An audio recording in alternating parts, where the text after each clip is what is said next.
మొదటి యోహాను పత్రిక முதலாம் யோவான் எழுதின நிருபம் 2వ అధ్యాయం 2వ அதிகாரம் 15వ వాక్యం. 15వ వచనం.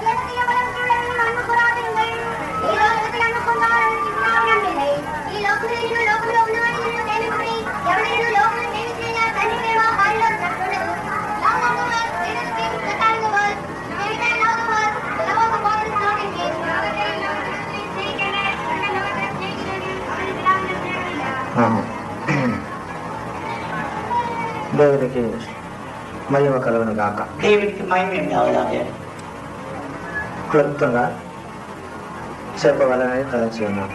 சுருக்கமாய் சொல்ல வேண்டும் என்று நான் யோசிக்கிறேன். ఈ స్థలంలో మనం రాసినప్పుడు இந்த இடத்துல எழுதப்பட்ட போது మనం ఏం చదువుతున్నాము? என்ன வாசிக்கிறோம்? ఈ లోకమునైనను இந்த உலகத்தை ஆனாலும் ఈ లోకములో ఉన్న వాటినైనను உலகத்தில் உள்ளவைகளிலும் మనం ప్రేమించవద్దు. நாம் அன்பு கூறக்கூடாது.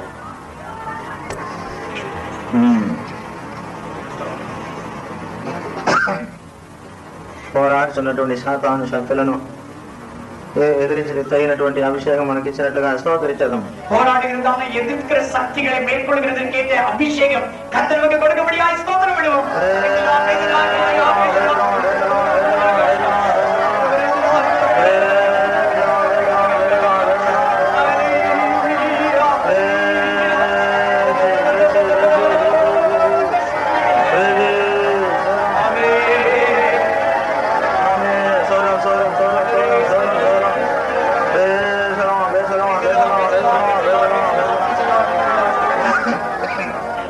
தெரிய சொல்றேன். மறுபடியும் வாசியுங்கள்.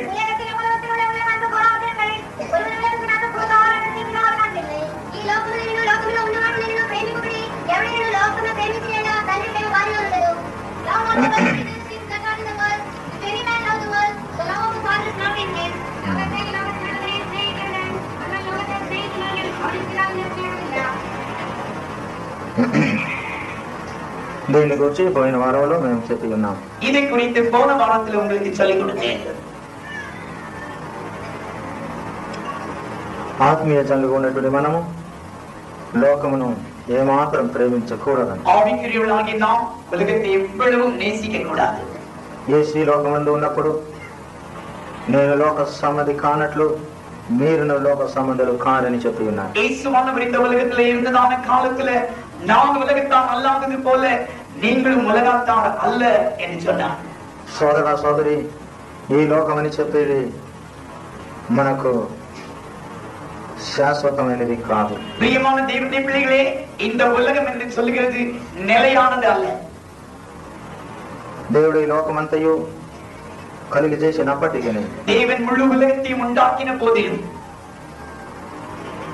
లోకములో ఉన్న కార్యములను సృష్టించినప్పటికీ உலகத்தில் உள்ள காரியங்களை அவர் சிருஷ்டித்த போதிலும் సమస్త జీవ జంతువులను సృష్టించినప్పటికీ சகல ஜீவராசிகளையும் அவர் உண்டாக்கின போதிலும் సూర్య చంద్ర నక్షత్రములను సృష్టించినప్పటికీ சூரிய சந்திர நட்சத்திரங்களை அவர் உண்டாக்கின போதிலும் కొండలను పర్వతములను శిఖరములను సముద్రములను నదులను ఒకే మాటలో చెప్పినట్లయితే నీళ్లను నీటి ఊటలను ఆయన కలిగి చేసినప్పటికీ அவர் மலைகளையும் குன்றுகளையும் சிகரங்களையும் பள்ளத்தாக்குகளையும் தண்ணீரையும் ஊற்று கண்களையும் அவர் சமுத்திரத்தை அதன் நிறைவை உண்டாக்கியிருந்த போதிலும் கூட దేవునికి స్తోత్రం. கர்த்தருக்கு ஸ்தோத்திரம். అవన్నిటిని కలుగజేసి ఆశీర్వదించాను. அவைகள் எல்லாவற்றையும் உண்டாக்கி அவைகளை ஆசீர்வதித்தார். మంచిది అని చెప్పాను. அது நல்லது என்று கண்டார். దేవునికి స్తోత్రం. கர்த்தருக்கு ஸ்தோத்திரம். ఈ లోకం ఆయన ద్వారా కలుగజేసినప్పటికీ இந்த உலகம் அவர் மூலமாக உண்டாக்கப்பட்ட போதிலும் మంచిదని చెప్పినప్పటికీ அது நல்லது என்று சொன்ன போதிலும் అదే లోకమును చూసి ఇప్పుడు చెప్తున్నారు, నా బిడ్డలారా లోకమును మీరు ప్రేమించకుడి. இப்பொழுதோ அதே உலகத்தை பார்த்து சொல்லுகிறான், நம்மை பார்த்து சொல்லுகிறான், உலகத்தில் அன்பு கூறாதிருங்கள். ఎందుకు ఈ లోకమును మీరు ప్రేమించకూడని ఆయన చెప్తున్నారు. எதற்காக இந்த உலகத்தில் அன்பு கூறாதீர்கள் என்று சொல்கிறார்? ఈ లోకమును ఆయన ప్రేమించి ఉన్నాడు కదా. அவர் இந்த உலகத்தில் அன்பு கூர்ந்தார் அல்லவா? అయితే మనలను మాత్రం మీరు లోకమును ఏమాత్రం ప్రేమించకండి అని ఎందుకు చెప్తున్నారు? ஆனால் நம்மை மாத்திரம் உலகத்தில் எவ்வளவு அன்பு கூறாதீர்கள் என்று எதற்காக சொல்கிறார்? సోదర సోదరి, విలువ కలిగినటువంటి సౌందర్యం కలిగినటువంటి ఈ లోకాన్ని ఆయన దీవించినది, మంచిదని చెప్పినది నిజమే. விலையேறப்பட்டது, அழகுள்ளது, அது ஆசீர்வதிக்கப்பட்டது, நன்மை என்று கண்டுதான் ஆண்டவர் சொல்கிறார். అది నిజం, அது உண்மை. మానవుడు ఏనాడు పాపం చేసి ఉన్నాడో ఆ దినము నుండి శపించబడినదై మార్చబడినది. அது மனிதன் என்றைக்கு பாவம் செய்தானோ அன்றிலிருந்து அது சாபமாக மாற்றப்பட்டு விட்டது. దూతలు ఏనాడు కింద పడిపోయి ఉన్నారో నాటి నుండి శూన్యముగాను నిరాకారముగాను మార్చబడేను. என்றைக்கு தூதர்கள் விழுந்து போனார்களோ அன்றையில் இருந்து அது ஒழுங்கீனமானதாயும் வெறுமையானதுமாக மாற்றப்பட்டு விட்டது. ఆనాటి నుండి శూన్యముగాను నిరాకారముగాను మార్చబడటం వలన నా బిడ్డలారా, లోకమును మీరు ప్రేమించకండి. எந்த நாளிலிருந்து அது ஒழுங்கின்மையும் அது வெறுமையானதுமாக மாற்றப்பட்டதோ என் பிள்ளைகளே, அவைகளில் அன்பு கூறாதீர்கள் என்று அவர் சொல்கிறார். సోదరా సోదరి, నీవు ఈ లోకములు ఉన్నప్పటికీ లోకమును ప్రేమించినట్లయితే ఆయన యొక్క ప్రేమ ఏమాత్రం మీ యందు ఉండదు. பிரியமான தேவனுடைய பிள்ளையே, நீ உலகத்தில் இருந்த போதிலும் உலகத்தில் அன்பு கூறுவாயானால் அவருடைய அன்பு எவ்வளவேனும் உனக்குள்ள இருக்காது. మనము ఆయనకి చెందిన వారమై ఉన్నాము. ఆయన మన యొక్క ప్రియుడు, పెళ్లి కుమారుడుగా ఉన్నారు. நாம் அவருக்குரியவர்களாக இருக்கிறோம். அவர் நம்முடைய மணவாளனாக அன்பிற்குரியவராக இருக்கிறார். ఎందువలన ఈ లోకమును ప్రేమించవద్దని చెప్తున్నారు? இதற்காக இந்த உலகத்தில் அன்பு கூற வேண்டாம் என்று சொல்கிறார். పోయిన వారమందు దీనిని గూర్చి నేను చెప్పి ఉన్నాను. போன வாரத்தில் அதை குறித்து உங்களுக்கு சொல்லியிருக்கிறேன். దేవుని స్తోత్రం. கர்த்தருக்கு ஸ்தோத்திரம். 3 కార్యములను చెప్పి ఉన్నాను. 3 காரியங்களை உங்களுக்கு சொல்லிக் கொடுத்தேன். మొదటిగా ఈ లోకంలో ఉన్న కార్యం ఏమిటి? முதலாவதாக இந்த உலகத்தில் இருக்கிற காரியம் என்ன? విచారములు, கவலைகள். ఈ లోకమును నీవు ప్రేమించున్నంత కాలం వరకు విచారములు లేదా చింతలు మీకు కలుగును. இந்த உலகத்தில் அன்பு கூறும் காலம் வரைக்கும் உலக கவலை, துக்கம் உங்களுக்குள்ள உண்டாகும். ఒకవేళ నీవు ఐశ్వర్యములు, ధనధాన్యములు సమకూర్చి పెట్టుకోవచ్చును. ஒருவேளை நீங்கள் ஐஸ்வர்யத்தை, பணத்தை கூட்டி சேர்த்து வைத்திருக்க கூடும். అదే ఐశ్వర్యము లేదా అదే ధనము నీ మీదకు శిక్షను రప్పించును. அதே ஐஸ்வர்யம், அந்த பணம் உங்கள் பேரில் தண்டனையை கொண்டு வரும். యాకోబు 5వ అధ్యాయం మొదటి వాక్యంలో చదివినట్లయితే, ఓ ధనవంతులారా, మీ మీదకు వచ్చు ఆ ఉగ్రతను కూర్చి ప్రలాపించి ఏడుడి. யாக்கோபு 5ஆம் அதிகாரம் 1ஆம் வசனத்துல, ஐஸ்வர்யவான்களே கேளுங்கள், உங்கள் மேல் வரும் தீர்ப்பு நிமித்தம் நீங்கள் அலறி அழுங்கள். అవును, ఈ లోకముని నీ ప్రేమించి ఈ లోక ధనములను ఆశించి సమకూర్చి పెట్టుకొని జీవించినట్లయితే అదే విచారము నీకు దండనగా తీర్పుగా వచ్చును. இந்த உலகத்தின் ஐஸ்வர்யம், பணம், சொத்து இவைகளை நீங்கள் சேர்த்து கூட்டி வைத்திருப்பீர்களே, ஆனால் அதே காரியம் உங்களுக்கு கவலை, துக்கத்தை வருவிக்கும்.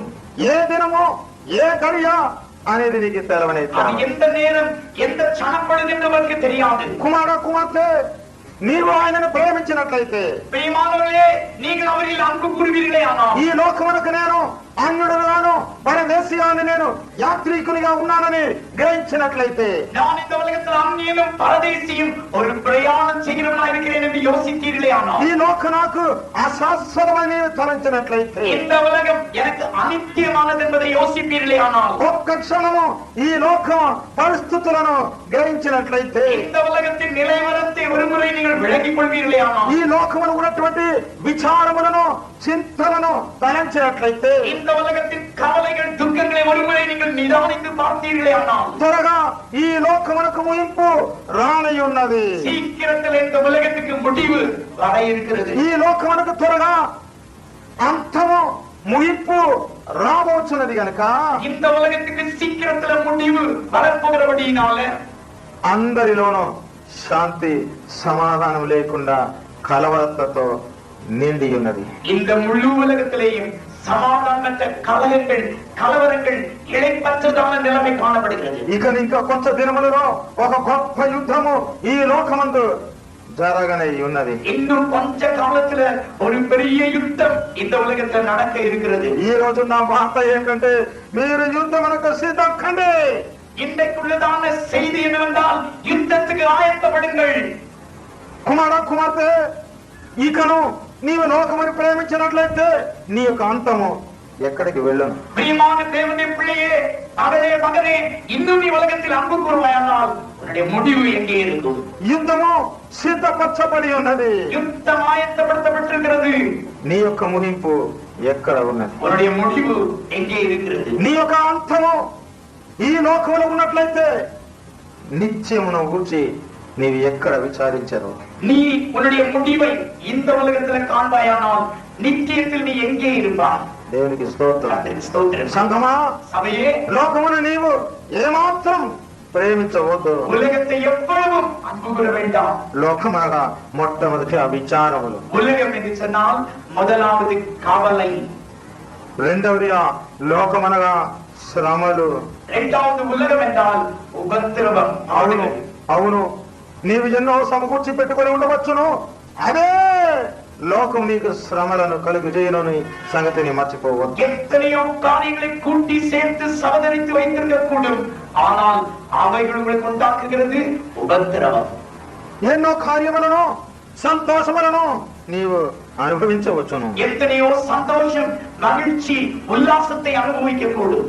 అదే సంతోషము ఆనందము నీకు శ్రమగా మార్చబడును. அதே சந்தோஷம், அதே உல்லாசம் உங்களுக்கு உபத்திரவமாக மாற்றப்படும். కుమార కుమార్తె, ఈ లోకమును ఏమాత్రం ప్రేమించవద్దు. மகளே, மகனே, உலகத்தை எவ்வளவு நேசிக்க வேண்டாம். లోకమును ప్రేమించినట్లయితే నాశనము తటస్థించును.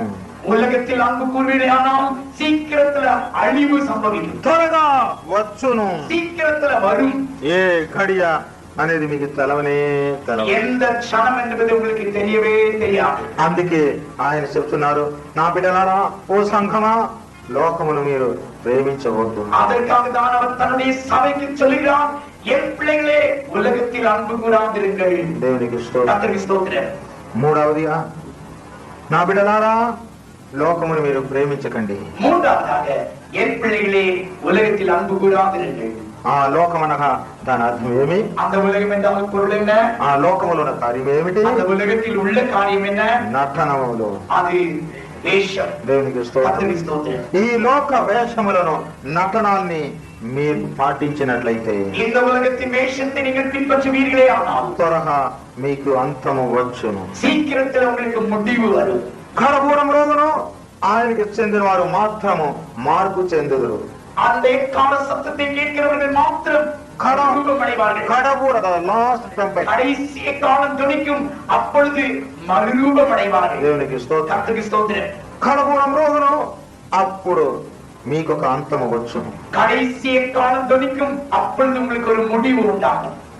క్షయమైనది అక్షయమైనదిగా మార్చబడవలనంటే அழிவுள்ளது அழியாமை தரித்துக் கொள்ள வேண்டுமே ஆனால் జన్మ శరీరము లేదా ప్రకృతి సంబంధమైన శరీరము ఆత్మ సంబంధమైన శరీరముగా మార్చబడవలనంటే இந்த மாம்சத்துக்குரிய இயற்கையின் சரீரம் ஆவியின் சரீரமாய் மாற்றப்பட வேண்டுமே ஆனால் ఈ లోక సంబంధమైనటువంటి నటనాలు, వేషాలు మీ యొక్క జీవితంలో ఉన్నట్లయితే ఆ మార్పు మీకు దొరకనే దొరకదు. இந்த உலகத்தின் வேஷம், அதனுடைய பாவனை உனக்குள்ள இருக்குமே ஆனால் உனக்குள்ள அந்த மறுரூபம் உண்டாகவே உண்டாகாது. ఆ విధంగా అనేకులు జీవించారు, ఇప్పుడు ఈ విశ్వాసముందు లేరు. அநேகர் அப்படியாக ஜீவித்தார்கள், ஆனால் இன்றைக்கு இந்த விசுவாசத்தில் அவர்கள் இல்லை.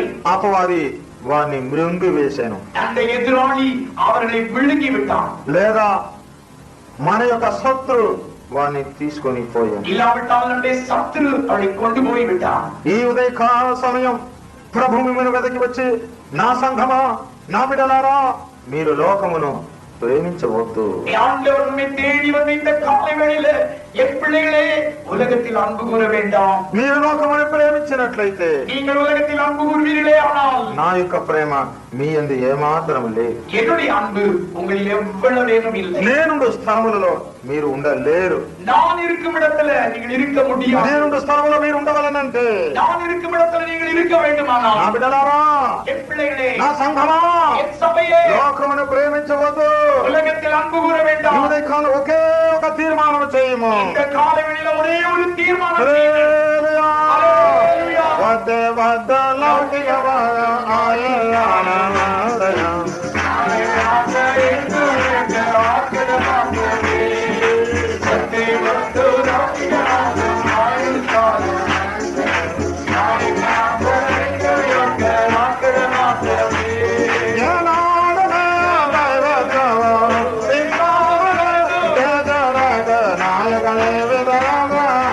ఇంకా ఎంత కాలమో రమ్మో రమ్మో దేవాదేవ ఆదేవ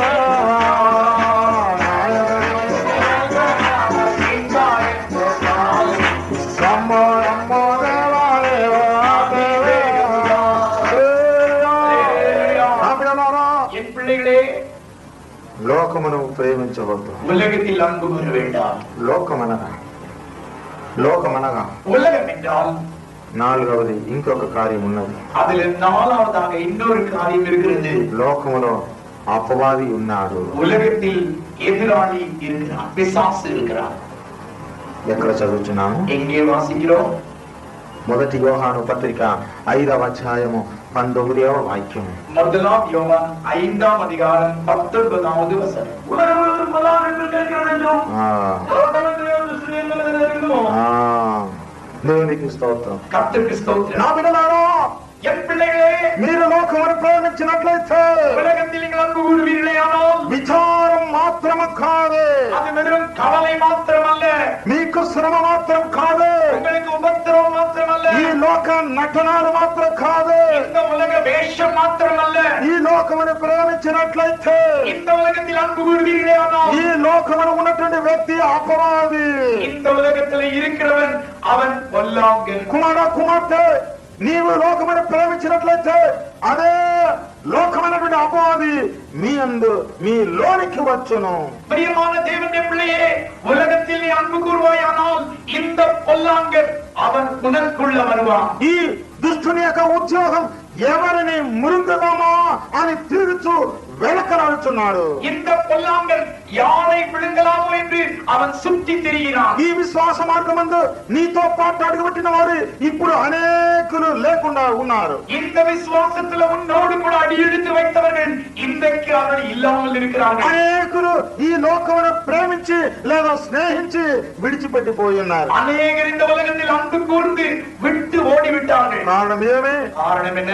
ఆ దుష్టుడు వారిని బంధించి తన యొక్క ఆధీనంలోనికి తన అదుపులోనికి చేర్చుకొని ఉన్నాడు. அந்த பொல்லாங்கன் அவர்களை பிடித்து தன்னுடைய கட்டுப்பாட்டுக்குள்ள அடக்கி கீழ்ப்படுத்தி வைத்திருக்கிறான். వారిని గురించి పౌలు చెప్తున్నారు, నేను అనేక పర్యాయములు నేను మీతో చెప్పి ఉన్నాను. பரிசுத்த பவுல் அவர்களை குறித்து சொல்லும் போது அநேக முறை நான் உங்களுக்கு சொல்லி எச்சரித்தேன். ఇప్పుడు నేను ఏడ్చుతూ చెబుతున్నాను. இப்பொழுது கூட உங்களுக்காக அழுது கொண்டு சொல்கிறேன். నా బిడ్డలారా, అనేకులు క్రీస్తు యొక్క శిలువకు శత్రువులుగా నడుచుకొనుచున్నారు. பிரியமானவர்களே, அநேகர் கிறிஸ்துவின் சிலுவைக்கு சத்துருக்களாய் மாறி இருக்கிறார்கள். నాశనమే వారి యొక్క అంతము, அழிவு அவருடைய முடிவு, సిగ్గే వారి యొక్క మహిమ, அவர்களுக்கு வெட்கத்தான் அவருடைய மகிமை, కడుపే వారి యొక్క దేవుడు. வயிறுதான் அவருடைய தேவன். కుమార్తె, ఈ లోకముని నీవు ప్రేమించినట్లయితే క్రీస్తు శిలువకు నీవు శత్రువుని మాత్రం గ్రహించుకోను. மகளே, மகனே, உலகத்தில் அன்பு கூறுவாயே ஆனால் நீ சிலுவைக்கு பகைஞன் என்று யோசித்துக் ఈ கொள். లోకమున వచ్చి ఆయన శిలువ మనం పొందినది దేని కొరకై? அவர் இந்த உலகத்தில் வந்து சிலுவையை அனுபவித்தது எதற்காக? శిలువలో తన రక్తమంతయు కాచినది దేని కొరకై? நம்முடைய எல்லா அக்கிரமத்தையும் சிலுவையில் சுமந்தது எதற்காக? తన రక్తమంతయు నీ కొరకై ఎందు నిమిత్తమై కాచి ఉన్నారు. தன்னுடைய முழு ரத்தத்தையும் எதற்காக உனக்கு சிந்தினார்? ఏ విధము చేతనైనను ఈ దుష్టుని యొక్క నోళ్లలో నుంచి విడిపించి తనతో పాటు కూర్చుండబెట్టవాలని ఆయన ఆ విధంగా త్యాగం చేసి ఉన్నారు. எவ்விதத்திலாகிலும் இந்த பொல்லாங்கிலிருந்து உன்னை தப்பிவித்து தன்னண்டையில் உன்னை சேர்த்துக் கொள்ள வேண்டும் என்கிற நோக்கத்தோடுதான். ఆది కాలముల జగదుత్పత్తికి ముందే నీ మీద ఆయనకు ఒక ఉద్దేశం ఉండట వలన శిలువ మరణం పొంది ఆ రక్తమంతయు నీకు దానముగా ఇచ్చి ఉన్నారు. உலக தோற்றத்துக்கு முன்னதாகவே உன்னை குறித்து அவருக்கு ஒரு நோக்கம் இருந்தபடினால உனக்காக தன்னுடைய முழு ரத்தத்தையும் சிந்தி உன்னை மீட்டு ரட்சித்திருக்கிறார். ఆ సంకల్పమును మరచి నీవు లోకమును ప్రేమించినట్లయితే అదే శత్రు నీ మీదకు వచ్చుచున్నాడనే సంగతిని మర్చిపోవద్దు. அந்த திட்டத்தை நீ அறியாமல் மறந்து அந்த உலகத்தில நீ அன்பு கூர்ந்து அந்த சத்துருக்கு உடன்படுவாயே. ஆனால் నహూము పుస్తకం 2వ అధ్యాయం మొదటి వాక్యంలో చదివినట్లయితే நாகும் 2వ అధికారం 1వ వచనத்தில் వాసిద్దాం. నాశనకర్త లయకర్త నీ మీదకు వచ్చుచున్నాడు. சிதறடிக்கிறவனுடைய முகத்துக்கு முன்பாக வருகிறான். నా బిడ్డ నీ యొక్క నడుమును బిగించుకొనుము. என்னுடைய பிள்ளையே நீ ஆடையை கட்டிக்கொள். చదవండి. త్వరగా ఆయన వచ్చుచున్నాడు. சீக்கிரத்தில் அவன் வருகிறான். అతని పేరు ఏమి? அவருடைய பேர் என்ன? అతనికి పరిశుద్ధ గ్రంథములో మొత్తం 26 రకాలైన పేర్లు రాయబడి ఉన్నది. வேதாகமத்தில் அவனுக்கு 26 பெயர்கள் கொடுக்கப்பட்டிருக்கின்றன. దానిలో ఒక్క పేరే నాశనకర్త, அதுல ஒரு பேர் தான் சிதறடிக்கிறவன் లేదా లయకర్త. இல்லாவிட்டால் அழிக்கிறவன். దేవునికి స్తోత్రం. అతడు ఏ విధంగా వచ్చుచున్నాడు? அவன் எவ்விதமாக வருகிறான்?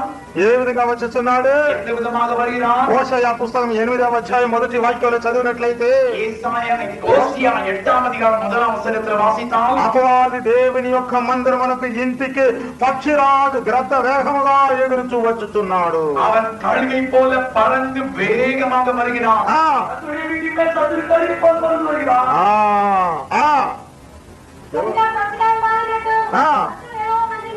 పక్షిరాజు వాలినట్లు శత్రు దేవుని యొక్క మందిరం మీద వాలుచున్నాడు. கழுகை போல பறந்து அந்த சத்துரு கட்டளை வீட்டின் பேரில் வருகிறான். సోదర సోదరి, శత్రు పక్షిరాజు వలె గ్రద్ద వలె ఎగురుచూ వచ్చుచూ ఉన్నాడు. சகோதரனே சகோதரியே, இந்த சத்துரு கழுகை போல பறந்து கட்டளை வீட்டின் பேரில் வருகிறான். నీవు లోకమును ప్రేమించినట్లయితే నీ మీదకి కూడా వాడు ఎగురుచూ గంతులు వేయించు వచ్చును.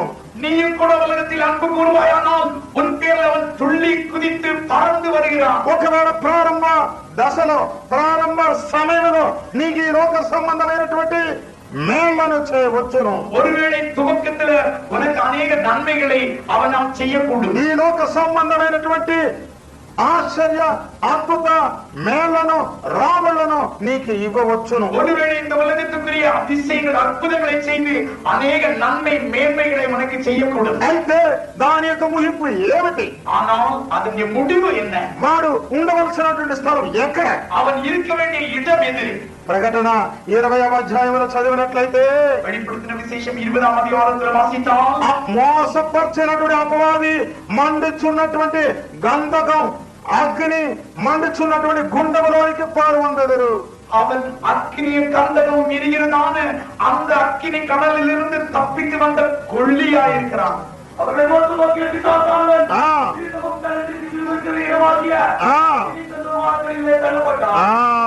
20వ అధ్యాయం 10వ వాక్యం. 20వ అధ్యాయం 10వ వచనం. మీరేం చేయవలెను? நீங்கள் என்ன செய்ய வேண்டும்? అందువల్ల నా సంగమా, ஆனபடினாலே சபையே, నీవు లోకమును ప్రేమించవద్దు. நீ உலகத்தில் அன்பு கூற வேண்டாம். లోకమనగా లోకములున్న సంగతి ఏమిటి? உலகமும் உலகத்தில் உள்ள காரியம் என்ன? అపవాది, அவன் சத்துரு பிசாசு. దేవునికి స్తోత్రం. లోకమును ప్రేమించడానికి అర్థమేమి?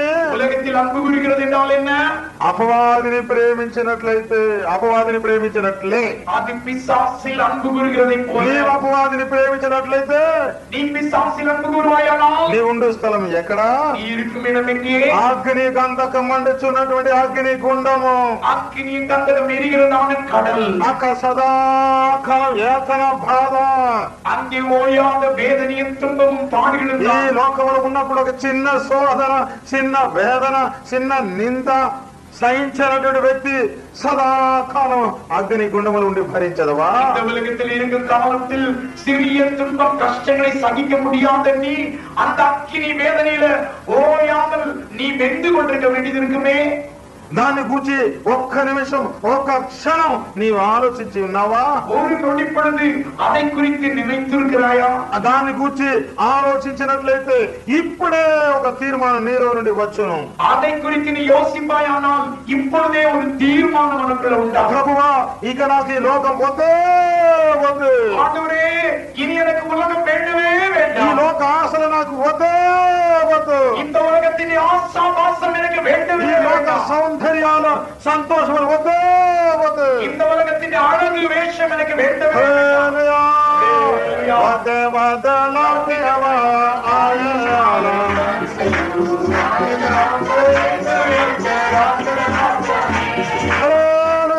హల్లెలూయా. సంగమా లోకమును ప్రేమించవద్దు. உலகத்தில் அன்பு கூற வேண்டாம். లోకం అనగా అర్థం ఏమి? உலகம் என்றால் பொருள் என்ன? నాలుగవది అపవాది దుష్టుడు. இந்த உலகத்தின் பொல்லாங்கன். దేవునికి స్తోత్రం. கர்த்தருக்கு ஸ்தோத்திரம். అందుకే ఎఫెసీ పత్రిక 4వ అధ్యాయం 27వ వాక్యంలో చదివినట్లయితే அதற்காக எபேசியர் 4ஆம் அதிகாரம் 27ஆம் வசனத்தில் வாசித்தால் అపవాదికి చోటు ఇవ్వకుడి. பிசாசுக்கு இடம் கொடாதிருங்கள். దేవునికి స్తోత్రం. கர்த்தருக்கு ஸ்தோத்திரம். అపవాదికి చోటు ఇవ్వకుడి అనగా అర్థమేమి? பிசாசுக்கு இடம் கொடாமல் இருங்கள் என்றால் பொருள் என்ன? లోకమును ప్రేమింపకుడి. உலகத்தில் அன்பு கூறாதிருங்கள். నా బిడ్డలారా, என் பிள்ளைகளே, ప్రభు ఈ ఉదయకాల సమయం చెబుతున్నారు. ప్రభు ఈ ఉదయకాల చెప్తున్నారు. ஆண்டவர் இந்த காலை வேளையில சொல்லுகிறார், నా బిడ్డలారా, என் பிள்ளைகளே, లోకమును ప్రేమించకండి. உலகத்தில் அன்பு கூறாதிருங்கள். త్వరగా నాశనం తటస్థించును. உலகத்தில் அது உலகம் அழிவை கொண்டு வரும். అగ్ని గంతకము త్వరగా రానబోతున్నది. அக்கினியும் கந்தகமும் சீக்கிரத்தில் வரப்போகிறது. మీరు పైన చూచుచున్నారే, చంద్రుడు సూర్యుడు వీరందరూ కూడా సిగ్గు పొందబోతున్నారు.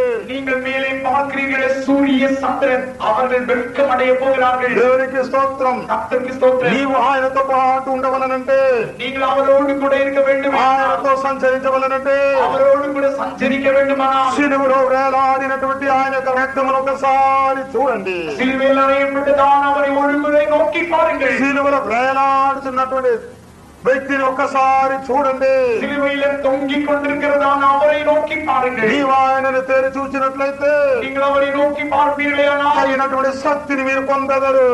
அவரிடத்திலிருந்து வல்லமை பெற ఈ முடியும். లోకములు ఉన్నంత కాలం వరకు మీకు తప్పదు. இந்த ఉலகத்தில் இருக்கிற காலம் வரைக்கும் தவறா మీరు తప్పక ఆయన్ని ఎదిరించవలెను. நீங்கள் நிச்சயமாக அவரை எதிர்க்க வேண்டும். అందుకే ఎఫెసీ 6వ అధ్యాయం 11వ వాక్యంలో చదివినట్లయితే அதற்காக எபேசியர் 6ஆம் அதிகாரம் 11ஆம் வசனத்தில் வாசித்தால், ఆ శత్రువుని అపవాదిని ఎదిరించటకు శక్తి గలవాడుగా ఉండవలనంటే பிசாசின் தந்திரங்களோடு எதிர்த்து நிற்கிற திராணி உள்ளவர்களாக வேண்டுமானால் మీరేమి చేయవలెను? நீங்கள் என்ன செய்ய வேண்டும்? సర్వాంగ కవచములను ధరించుకొనుడి. சர்வாயுத வர்க்கத்தை தரித்துக் கொள்ளுங்கள். ఎవడు సర్వాంగ కవచములను ధరించుకొని ఉన్నాడో யார் யார் அந்த சர்வாயுத வர்க்கத்தை தரித்துக் கொண்டிருக்கிறார்களோ ఆ శత్రువు యొక్క బలమును ఎదిరించగలడు. அந்த சத்துருடைய வல்லமை அவன் எதிர்க்க ఆ முடியும். శత్రువుని ఓడించగలడు. அந்த சத்துருவை அவன் ஓட்ட ఈ முடியும். కడవరి దినములో ఆ శత్రువు తన యొక్క తోకను ఆడించుచూ ఉన్నాడు. இந்த நாட்களில் அவன் தன்னுடைய வாளை ஆட்டிக் கொண்டிருக்கிறான். తన తోక చేత ఈడ్చి పడవేయవలనని అతను తోకను చాపుచూ ఉన్నాడు. அவன் தன்னுடைய வாளால கீழே விழத்தள்ள வேண்டும் என்று அவன் தன் வாளை அசைத்துக் கொண்டிருக்கிறான். ఆకాశములో ఉన్నటువంటి నక్షత్రముల మూడిలో ఒక వంతును కింద పడద్రోయవలనని ఎంతో ప్రయాసపడుతున్నాడు. வானமண்டலத்தில் உள்ள நட்சத்திரங்களில் மூன்றில் ஒரு பகுதியை தன் வாளால கீழே தள்ள வேண்டும் என்று அவன் எவ்வளவோ முயற்சித்துக் ఈ கொண்டிருக்கிறான். ఆకాశ మండలంలో ఉన్నటువంటి నక్షత్రములు అనగా ఎవరు? இந்த வானமண்டலத்தில் இருக்கிறதான நட்சத்திரங்கள் என்பது யார்? నీతిని అనుసరించి నడిచే పరిశుద్ధులను సూచించున్నది. நீதியை பின்பற்றுகிறதான பரிசுத்தவான்களை காட்டுகிறது. దానియేలు 12వ అధ్యాయం 3వ 4వ వాక్యాలు చదివినట్లయితే 12 தானிయేలు 12వ அதிகாரம் 3ஆம் 4ஆம் வசனத்தில் வாசித்தால், నీతిని అనుసరించి నడిచేవారు ఆకాశములు ఉన్నటువంటి నక్షత్రం వలె ఉందురు. நீதியை பின்பற்றி வருகிறதான நீதிமான்கள் பரிசுத்தவான்கள் வானமண்டலத்தில் ఓ இருக்கிற సంగమా, நட்சத்திரங்களைப் போல ఓ సంగమా, నీ యొక్క శరీరం ఈ లోకములో ఈ భూమి మీద ఉన్నప్పటికీ பிரியமான சகோதர சகோதரியே, உன் சரீரம் இந்த பூமியில இருந்த போதிலும் నీ యొక్క ఆత్మ ఆకాశములో ఉన్నటువంటి సంగతిని మర్చిపోవద్దు. உன்னுடைய ஆத்துமா வானத்தில் இருக்கிறது என்பதை மறந்து விட வேண்டாம். ఇప్పుడు నీవు ఆకాశములో సంచరించుచున్నావనే సంగతిని మర్చిపోవద్దు. இப்பொழுது நீ உன்னதத்தில் வாசம் பண்ணுகிறாய் என்பதை மறந்து விட నిన్ను வேண்டாம். పడద్రోయవలనని, నిన్ను ఈచి కింద ద్రోయవలనని అపవాది తన యొక్క తోకను చాపుతూ ఉన్నాడు. உன்னை கீழே விழத்தள்ள வேண்டும் என்று அந்த எதிராளி தன்னுடைய வாளை அசைத்துக் கொண்டிருக்கிறான். వాని యొక్క తంత్రములను నీవు ఎదిరించవలంటే సర్వాయుధ కవచమును ధరించుకొనవలెను. நீ அவருடைய தந்திரங்களை எதிர்க்க வேண்டுமானால் சர்வாயுத வர்க்கத்தை தரித்துக் கொள்ள ఆ வேண்டும். సర్వాంగ కవచం అనగా దాని అర్థమేమి? அந்த சர்வாயுத வர்க்கம் என்றால் பொருள் என்ன? ప్రార్థనా జీవితమును సూచించున్నది. ஜெப ஜீவியத்தை காட்டுகிறது. ప్రార్థనా జీవితం నీలో ఉన్నట్లయితే ஜெப ஜீவி மனங்களே இருக்குமானால் అపవాది నిన్ను చూచి పరిగెత్తిపోవును.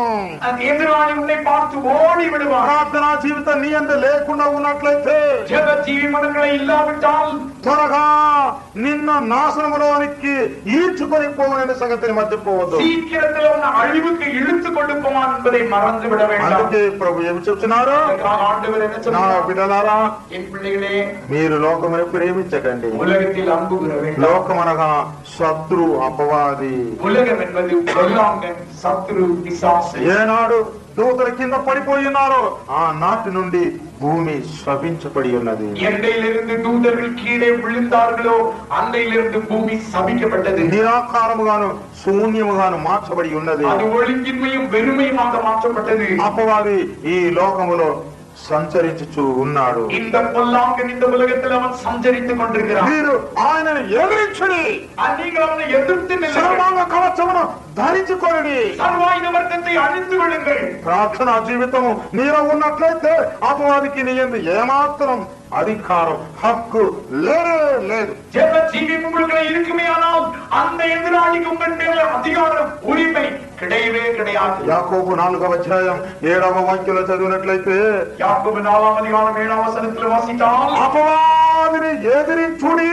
பிசாசுக்கு எதிர்த்து நில்லுங்கள். ఆ, பிசாசுக்கு எதிர்த்து நில்லுங்கள். ఆ, హల్లెలూయా. హల్లెలూయా. అపవాదిని ఎదిరించుడి. అపవాదిని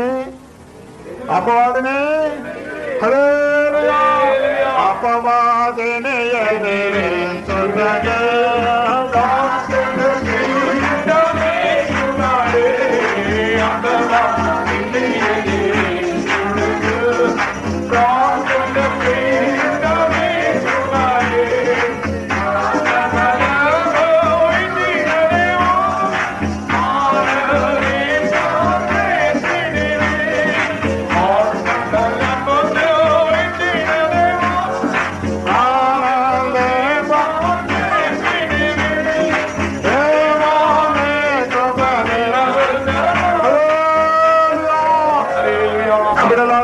என் பிள்ளைகளே, ఈ లోకమును ప్రేమించవద్దు. இந்த உலகத்தில் அன்பு கூற வேண்டாம். మీరు లోకమును ప్రేమించినట్లయితే நீங்கள் உலகத்தில் அன்பு கூறுவீர்களே తండ్రి ప్రేమ లేనే లేదు. பிதாவின் அன்பு உங்களில் இல்லவே இல்லை. లోకమనగా உலகம் என்றால் శరీరాస, சரீரத்தின் இச்சை, నేత్రాస, கண்களின் இச்சை, జీవపు డంబము.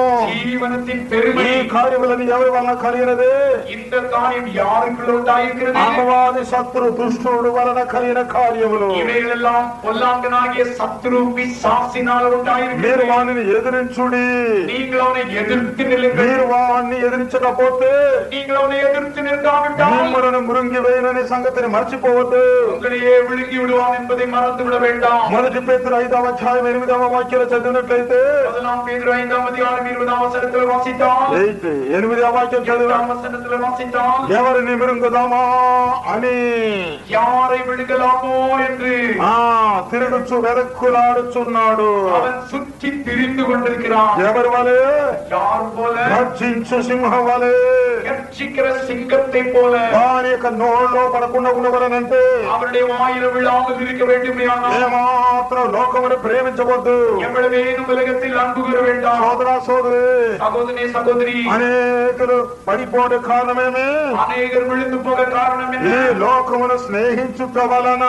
இந்த உலகத்தில் அன்பு கூர்ந்தபடியினால దేవునికి స్తోత్రం. கர்த்தருக்கு ஸ்தோத்திரம். అందుకే 2 తిమోతి పత్రిక 4వ అధ్యాయం அதற்காக 2 தீமோத்தி 4ஆம் அதிகாரம் 10వ వాక్యంలో చదివినట్లయితే 10ஆம் வசனத்தில் வாசித்தால் పౌలు దుఃఖముతో చెబుతున్నటువంటి మాట, பரிசுத்த பவுல் துக்கத்தோடு சொன்னதான ఓ வார்த்தை, సోదరా, ஓ சகோதரனே, ఓ సోదరి, சகோதரி, ఓ సంఘమా, ஓ சபையே, నా బిడ్డలారా, என் பிள்ளைகளே, నేను మిమ్మల్ని బ్రతిమిలాడుచున్నాను. நான் உங்களை வேண்டிக் கொள்கிறேன். ఏ విధముగా? எந்த விதமாக? లోకమును ప్రేమింపకండి. உலகத்தில் அன்பு கூறாதிருங்கள். ఒకడు ఆ విధంగా ప్రేమించాడు.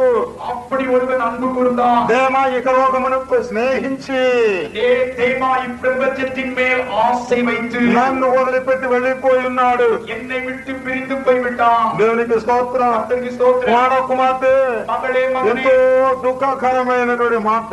எவ்வளவோ துக்கமான నీవు ప్రభువుని వదిలిపెట్టినట్లయితే நீங்கள் ஆண்டவரை விட்டு விடுவீர்களே ஆனால் దుఃఖమే మీ యొక్క అంతము, துக்கம்தான் உங்களுடைய முடிவு, విలపించుటయే మీ యొక్క ఫలితము, புலம்பல் தான் உங்களுடைய பலாபலன், కన్నీరు వేదనయే మీ యొక్క జీతము, கண்ணீரும் துக்கமும் தான் உங்களுடைய சம்பளம், పాపం యొక్క జీతం మరణము.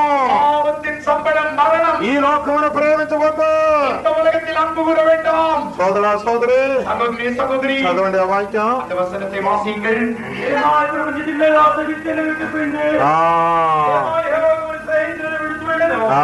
దేవునికి స్తోత్రం.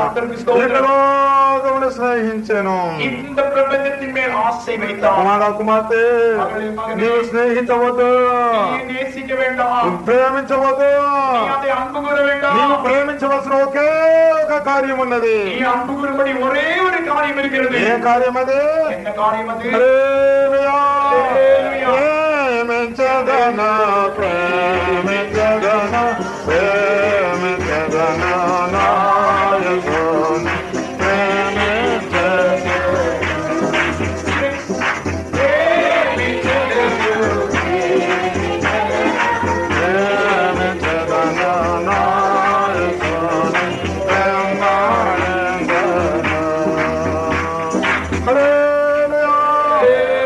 అందుకే 2 తిమోతి పత్రిక 2వ అధ్యాయం 26వ వాక్యంలో చదివినట్లయితే, அதற்காக 2 தீமோத்தேயு 2ஆம் அதிகாரம் 26ஆம் வசனத்தில் வாசித்தோம். నీవు అపవాదిని ప్రేమించినట్లయితే, நீங்கள் எதிராளியை நேசிப்பீர்களேயானால் అపవాదిలో ఉన్నటువంటి సరకేమి?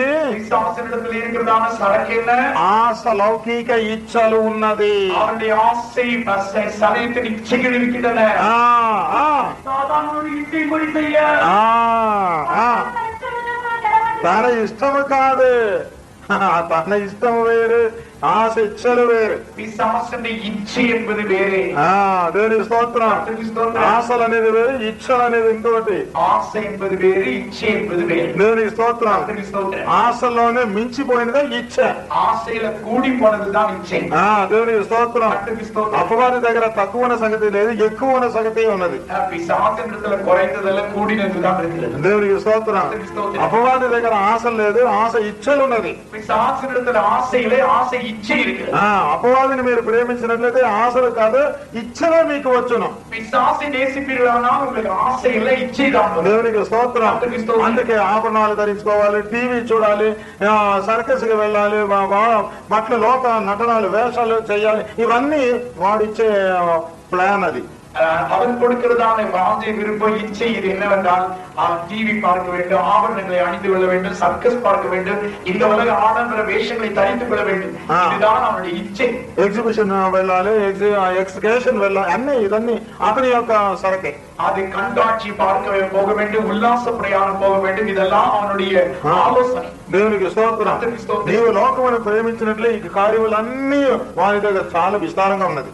நீங்கள் உலகத்தில் அன்பு கூறலையானால் பிசாசுல இதெல்லாம் விஸ்தாரமாய் ஏராளமாய் இருக்கிறது. ఇక్కడ వచ్చినటువంటి కొందరు కూడా కొన్నాళ్ళ కిందట ఇక్కడ ఆదివారం ఉదయం ఆరాధన చూసుకుని తిన్నగా డాల్ఫిన్ వెళ్ళిపోయారు. కారణం ఏమి? అపవాది తొందరగా నీ మధ్య దాకా అక్కడ ఉండి తర్వాత మా దగ్గర ఉండు. ఇప్పుడు అన్ని నష్టం అయిపోయి, నాశనం అయిపోయి, అసమాధానం, కన్నీరు, దుఃఖం. కారణం ఏమి? இப்பொழுதும் அப்படி ஆராதனைக்கு வந்து நேரடியாக அப்படிப்பட்ட காரியங்களுக்கு போனவர்களுக்கு கண்ணீர், துக்கம், கவலை இல்லை.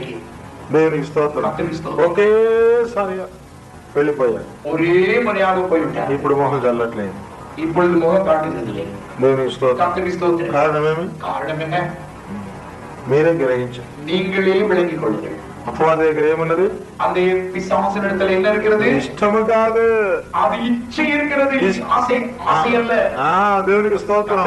ఆశ ఇచ్చలు ఉన్నది, அவனுக்கு ஆசை இச்சைகள் இருக்கிறது. దేవునికి స్తోత్రం. தந்தைக்கு ஸ்தோத்திரம். దాన్ని ఎవరు మీరు కోరుకోకండి, யாரும் அதை விரும்பாதீர்கள். దేవునికి స్తోత్రం. தந்தைக்கு ஸ்தோத்திரம். ఒక రోజు ఒక అపవాదితో నేను మాట్లాడాను. ஒரு நாள் ஒரு பிசாசினிடத்தில் நான் பேசினேன். కలలో కాదు, తిన్నగానే మాట్లాడాను. அவன் கனவுல அல்ல, அவன் நேரடியாக பேசினேன். దేవునికి స్తోత్రం. தந்தைக்கு ஸ்தோத்திரம். మచిలీపట్నంలో ఉండగా మసూలి పట్టణத்தில் இருக்கும்போது 82వ సంవత్సరం అని అనుకుంటున్నా. 82வது வருஷம் என்று யோசிக்கிறேன். దేవుని స్తోత్రం.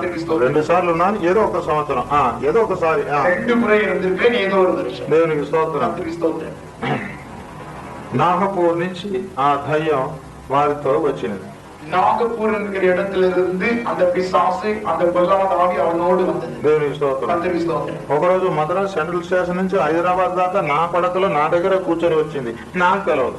அது ஒரு நாள் மெட்ராஸ்ல இருந்து ஹைதராபாத் வரைக்கும் என்னோடு கூட என்னுடைய படுக்கையில என்னுடைய சீட்லயே உட்கார்ந்து கொண்டு வந்தது எனக்கே தெரியாது. దేవునికి స్తోత్రం. అక్కడ లోపల వెళ్ళగానే ఒక అబ్బాయి ఊగుతున్నాడు.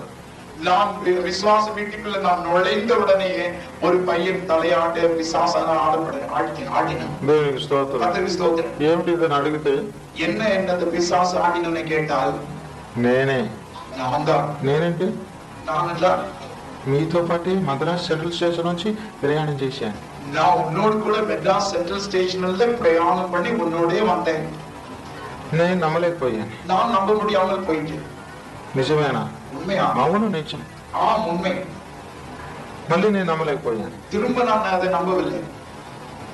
సరే, నేను ఏ కోచ్లో వచ్చాను కాస్త చెప్పవా అన్న. நீ எந்த கோச்ல வந்தாய் சொல்ல முடியுமா என்று கேட்டேன். అవును, చార్మినార్ లో ఎస్ సీట్ లో కదా వచ్చారు.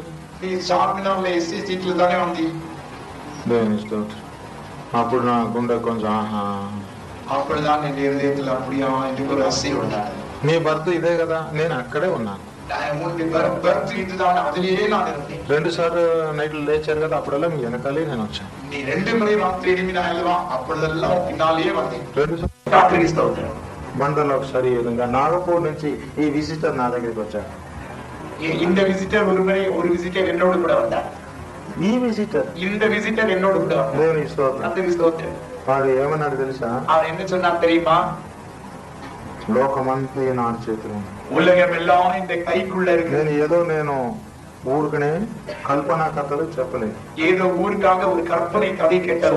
సుమ్మా சொல்லவில்லை. ఊరుకనే ఏదో మిమ్మల్ని నమ్మించడానికి, నవ్వించడానికి, లేదా ఏదో టైం పాస్ కాக చెప్పట్లేదు. ఏదో సమయத்தை கழிக்கிறதுக்காக, சிரிக்க வைக்கிறதுக்காக சொல்லவில்லை. దైవ సన్నిధానంలో నేనుండి నేను చెప్తున్నా. தேவ சமூகத்துல இருந்து உங்களுக்கு சொல்றேன். వాడన్న కార్యం తెలుసా? அவர் சொன்ன காரியம் என்ன தெரியுமா? ఇప్పుడు ఒక్కసారి నాకు ఒకేసారి ఇలాగ చెయ్యి, நீ இப்பொழுது ஒருமுறை இப்படி கை குப்பி வணங்கு போதும். రేపటికి ఎన్ని కోట్లు నీకు కావాలని నేను చేస్తాను. நாளைக்கு உனக்கு எத்தனை கோடி தேவையோ சொல்லு. రేపటికి నీ గుమ్మంలో ఉంటది. நாளைக்கே அதை உன்னுடைய வாசல் படியில கொண்டு தர. రేపటికే ఈ లోక సంబంధం పెద్ద ప్రఖ్యాతి చెందినటువంటి ఒక పదవి నేను ఇచ్చేస్తాను. நாளைக்கு உலகத்தில் பேர் புகழ்ச்சி பெற்ற உயர்ந்த பதவி நாளைக்கே உனக்கு கொடுத்தேன். నిజంగా నాతో మాట్లాడినటువంటి మాట ఇప్పుడు కూడా ఇమిడి ఉన్నది. அந்த சொன்னதான அந்த வார்த்தை இப்பொழுது எனக்குள்ள மறைந்திருக்கிறது, అడిగి இருக்கிறது. దేవునికి స్తోత్రం. నేను చెప్పాను, நான் சொன்னேன், ఈ ధనమును, నీ మహిమను, నీ పదవిను నేను ఆశించి రాలేదు. இந்த பதவி, உன்னுடைய பணம், இதை நான் விரும்பி வரமாட்டேன். నాకున్నదంతా వదిలిపెట్టేసి నేను వచ్చేసాను. எனக்கு உண்டான எல்லாவற்றையும் தள்ளி விட்டுதான் நான் வந்தேன். కనుక నాకు కావాల్సినది ఒక్కటే, எனக்கு தேவையானது ஒன்றுதான், దేవునితో పాటు ఉండాలని, தேவனோடு கூட இருக்க வேண்டும், ప్రభుతో పాటు సంచరించాలి, ஆண்டவரோடு நான் సంచరిக்க வேண்டும். దేవునికి స్తోత్రం. చాలాసేపు వాదించి వాడు వెళ్ళిపోయాడు. அதிக நேரம் என்னோடு கூட தர்க்கம் பண்ணி விட்டு போனான். దేవునికి స్తోత్రం. కుమార్తె, மகளே, மகனே, సోదరి, సహోదరియే, ఈ క్షణము నిన్ను ప్రభు ఒకే ఒక మాట చెప్తున్నా. இந்த நொடிப்பொழுது ஆண்டவர் உன்னை ஒரே ஒரு வார்த்தை கேட்கிறார். నా బిడ్డ, என் பிள்ளையே, నీ కొరకే నా యొక్క రక్తమంతయు, చివరి బట్ట రక్తమంతయు కాచి ఉన్నాను. என்னுடைய கடைசி சொட்டு ரத்தம் வரைக்கும் உனக்காக நான் சிந்தினேன். నాతో పాటు నిన్ను ఉంచుకొనవలనని ఈ లోకమునకు వచ్చి అందరి చేత దెబ్బలు తిరిగి ఉన్నాను. உன்னை என்னோடு கூட வைத்துக் கொள்ள வேண்டும் என்று இந்த உலகத்தில் வந்து அநேகரால் நான் அடிக்கப்பட்டேன். నీకు రావాల్సినటువంటి మరణ శిక్షను నా మరణం ద్వారా తీసివేసి ఉన్నాను. உனக்கு வர வேண்டியதான மரண தண்டனையை என் மரணத்தின் மூலமாக நான் நிவர்த்தியாக்கி, నీకు రావాల్సినటువంటి శాపమును నేను తీసుకొని ఉన్నాను. உனக்கு வர வேண்டியதான சாபத்தை நான் சுமந்து கொண்டேன். నీ ముఖం మీద వారు ఉమ్మి వేయలేదు, నా మీద ఆ ఉమ్మి వేసి ఉన్నారు. உன் முகத்துல துப்ப வேண்டியதான அந்த எச்சிலை என் முகத்துல நான் தாங்கினேன். నిన్ను సంపాదించుకొనుటకై ఈ విధంగా నేను అనుభవించి ఉన్నాను. உன்னை சம்பாதிக்கும்படிக்கு இதையெல்லாம் அனுபவித்தேன். ఇకను నీవు ఈ లోకమును ప్రేమించినట్లయితే నీకు నేను ఇచ్చే ప్రతిఫలం ఏమిటి? இனியும் கூட இந்த உலகத்தில் அன்பு கூறுவாயானால் உனக்கு நான் கொடுக்கக்கூடிய பலாபலன் என்ன? ఒక క్షణ రోగం వచ్చినది, ఆ ఉగ్రత వచ్చినప్పుడు నీ యొక్క హృదయం సహించదు, భరించదు. ஒரு கொடூரமான உக்கிரகம் வரப்போகிறது, அதை உடைய இருதயம் தாங்காது. ఈ ఉదయకాల సమయం ఒకసారి నీ యొక్క జీవితాన్ని పరిశీలించుకొని ఒకే మాట చెప్పినట్లయితే నిన్ను నేను క్షమించదను. இந்த காலைவெளியில ஒரு முறை உன்னுடைய ஜீவியத்தை தியானித்து என்னிடத்துல நீ அறிக்கையிடுவாயானால் நான் உனக்கு மன்னிப்பேன். దేవునికి స్తోత్రం. అపవాదిని ప్రేమించవద్దు. நீங்கள் சத்ருவை பொல்லாங்கனை நேசிக்க. నా సంగమా లోకమును ప్రేమించవద్దు. என் சபையே உலகத்தில் அன்பு கூற வேண்டாம். లోకమును ప్రేమించినట్లయితే అపవాది మీ యందు ఉండి మిమ్మల్ని మోసపరచును. நீங்கள் உலகத்தில் அன்பு கூறுவீர்களே ஆனால் பொல்லாங்கன் உங்களில் இருந்து உங்களை மோசம் பண்ணுவார். ఒకే ఒక మాట చెప్పండి. ஒரே ஒரு வார்த்தை சொல்லுங்கள். నేను నిన్ను ప్రేమించదనని మాత్రం చెప్పండి. நான் உம்மில் மாத்திரம் அன்பு கூறுவேன் என்று சொல்லுங்கள். ఆ విధంగా చెప్పినట్లయితే அப்படி சொல்வீர்களா? చివరి వరకు మిమ్మల్ని నేను మోసుకొని పోవును. கடைசி வரைக்கும் நான் உங்களை சுமந்து கொண்டு போவேன். ముదిమి వచ్చే వరకు మిమ్మల్ని భరింతును. உங்களுடைய முதிர் வயது வரைக்கும் நான் உங்களை தாங்குவேன். దేవునికి స్తోత్రం. கர்த்தருக்கு ஸ்தோத்திரம். నా సంగమా என் சபையே లోకమును మీరు ప్రేమించకండి. உலகத்தில் நீங்கள் அன்பு கூற வேண்டாம். చదవండి. வாசித்து దేవునికి స్తోత్రం. கர்த்தருக்கு ஸ்தோத்திரம். లోకమును, ఈ లోకములో ఉన్న వాటిని మీరు ప్రేమించకండి. உலகத்தில் உள்ளவைகளிலும் அன்பு கூற வேண்டாம். ఇది 4వ కార్యం. இது 4வது காரியம். దేవునికి స్తోత్రం. கர்த்தருக்கு ஸ்தோத்திரம். 5వదిగా 5வதாக లోకములో ఇంకొక కార్యం ఉన్నది. உலகத்தில் இன்னொரு காரியம் இருக்கிறது. ఏం తెలుసా? என்ன தெரியுமா? మరణం ఉన్నది. மரணம் இருக்கிறது. రోమా పత్రిక 5వ అధ్యాయం 12వ వాక్యం. ரோமருக்கு எழுதின நிருபம் 5ஆம் அதிகாரம் 12ஆம் வசனம்.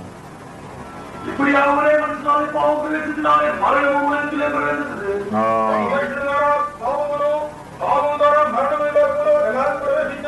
లోకములో మరణం ప్రవేశించెను.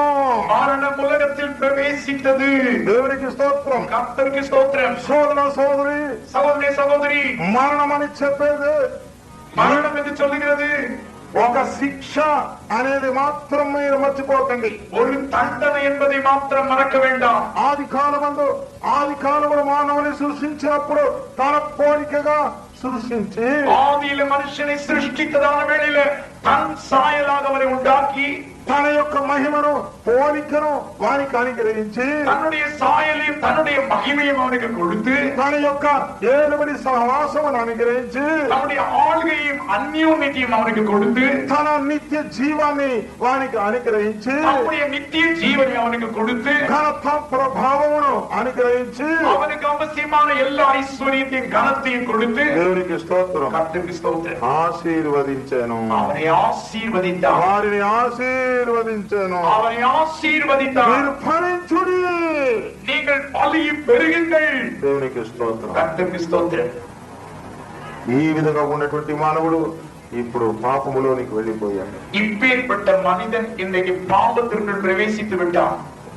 ఈ విధంగా దేవునితో సంచరించవలసినటువంటి మానవుడు మరణంలోనికి వెళ్ళిపోయాడు. இப்படி தேவனோடு சஞ்சரிக்க வேண்டியதான மனிதன் இன்றைக்கு மரணத்துக்குள்ள பிரவேசித்து விட்டான். దేవుడు నిత్య జీవం కలిగిన వాడు. தேவன் நித்திய ஜீவன் உள்ளவர்.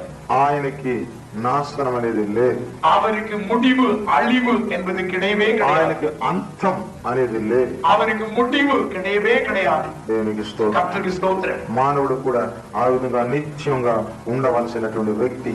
மனிதனும் கூட நித்தியமாய் இருக்க வேண்டியவன்.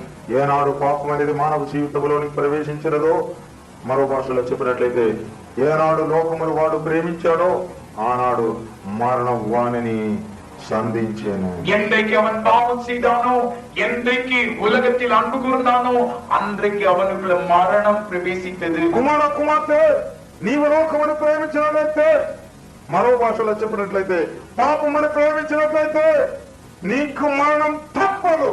மகளே, மகனே, நீ என்றைக்கு பாவத்துக்கு இடம் கொடுப்பாயோ, நீ உலகத்தில் அன்பு கூறுவாயோ, மரணம் తవరవే తవరాదు. ఒకని వలన పాపం ప్రవేశించినది, ఆ పాపం ద్వారా లోకములో மரணம் వచ్చినది. ஒரு மனுஷனாலே பாவம் பிரவேசித்தது, அந்த பாவத்தின் மூலமாக மரணம் உலகத்தில் பிரவேசித்தது. ఇప్పుడు నీకు మరణం ఉన్నదా?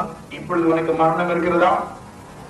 మరణం నాకు ఉన్నది అని నా చేతుల పైకి ఎత్తండి. எனக்கு மரணம் இருக்கிறது என்று சொல்லுங்கள், கை உயர்த்துங்கள். ఒకటి. దేవునికి స్తోత్రం. கர்த்தருக்கு ஸ்தோத்திரம். మరణం అనగా అర్థం ఏమి? మరణం என்றால் பொருள் என்ன? అగ్ని గంధకం మండుచున్నటువంటి గుండమే మరణం. అది రెండవ మరణం అని ప్రకటన 20వ అధ్యాయం చివరి వాక్యంలో చదువుచున్నాం. வெளிப்படுத்தின விசேஷம் 20ஆம் அதிகாரம் கடைசி வசனத்துல அக்கினி கந்தகமும் எரிகிறதான மரணமாகிய இரண்டாம் மரணம் என்று எழுதப்பட்டிருக்கிறது. దేవునికి స్తోత్రం. கர்த்தருக்கு ஸ்தோத்திரம். అదైతే ఇప్పుడు మీరు కళ్ళు మూసుకొంచున్నారే, అది మీరు మరణమని అనగలరా? அப்படியானால் இப்பொழுது நீங்கள் கண்ணை மூடுகிறீர்களே, அது மரணம் என்று சொல்லக்கூடுமா? కాదు, இல்லை, అది నిద్ర. அது నిద్ரை. ప్రభువునందు నిద్రించిన వారు అని రాయబడి ఉన్నది. கர்த்தருக்கு நித்திரை அடைந்தவர்கள் என்று. నీకు రావాల్సినటువంటి మరణము ఆయన తన మరణ ద్వారా తీసివేసి ఉన్నారు. அவர் தம்முடைய மரணத்தினால మరణத்தை அவர் நீக்கிவிட்டார். ఎబ్రీ పత్రిక 2వ అధ్యాయం 14వ వాక్యంలో చదివినట్లయితే, ఎబ్రియీయులకు எழுதிన నిருபం 2ஆம் அதிகாரம் 14ஆம் వచనத்தில் వాసిத்தால், నీకు రావాల్సినటువంటి మరణమును తన మరణ ద్వారా తీసివేసి ఉన్నారు. உனக்கு வர வேண்டியதான மரணத்தை தம்முடைய மரணத்தினால அவர் அழித்து விட்டார். మరణమునకు అధికారి అయినటువంటి సాతానుని తన మరణం ద్వారా జయించి ఇప్పుడు నీకు మరణం లేకుండా చేసి ఉన్నారు. மரணத்தின் அதிபதியாகிய பிசாசை ஜெயித்து இப்பொழுது உனக்கு வர வேண்டியதான மரணத்தினின்று உன்னை தப்புவித்திருக்கிறார். తన మరణం ద్వారా ఇప్పుడు నీవు విడుదల పొంది ఉన్నావు. அவருடைய மரணத்தினால இப்பொழுது நீ விடுதலையாக்கப்பட்டிருக்கிறார். కొందరు చేతులు పైకెత్తలేదు. కారణం ఏంటంటే మనసాక్షి లేకపోవడం వల్ల చేతులు పైకెత్తలేదు. சிலருக்கு நல்ல மனசாட்சி இல்லாதபடினால தன்னுடைய கைகளை உயர்த்தினார்கள். దేవునికి స్తోత్రం.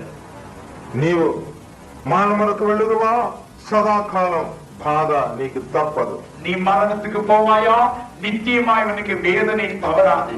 అవును, లోకముని ప్రేమించినట్లయితే తప్పక నీకు మరణము వచ్చును. உலகத்தில் அன்பு கூறுவாயானால் மரணம் நிச்சயமாய் உனக்கு வரும்.